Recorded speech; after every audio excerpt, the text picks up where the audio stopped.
Hello! Let's make గవ్వలు. గవ్వలకి యాక్చువల్‌గా గోధుమ పిండితో చేస్తారు. బట్ బయట నుంచి పిండి వంటలు చేసే ఆవిడని రమ్మన్నాము. And she added some maida into it. But the taste was so yummy తెలుసా అసలెంత బావుందంటే, అండ్ మనం చేసుకుంటే అంటుకుంటే అస్సలు అంటుకోలేదు. చాలా నీట్‌గా విడివిడిగా చేసిందామ. చాలా వచ్చినియనమాట పొడి పొడిగా బెల్లం గవ్వలు. చూడండి ఎంత బాగున్నాయో గోల్డెన్ కలర్‌లో అసల. We use palm oil for this. అది కూడా మస్తు నెమ్మదిగా చేసినారు. నేను పక్కా వైబ్ చూపిస్తున్నాను మీకు. ఏం ఎడిట్ చేసి అట్లా చూపియట్లా. అండ్ దిస్ ఈజ్ బెల్లం పాకం. బెల్లాన్ని పాకం పట్టేసి తర్వాత మధ్యలో వీడియో తీయడం మర్చిపోయా.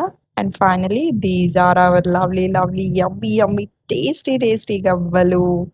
చాలా బాగుండే అసలు. టేస్ట్ మాత్రం అసలు నాకైతే అక్కడ సర్దుతుంటే విడివిడిగా ఒక్కొక్కటి తీసుకొని నేను ఏసేస్తున్నాను గూడా. అంత బాగున్నాయి ఇవి. చాలా నచ్చినాయి. Like, share, subscribe.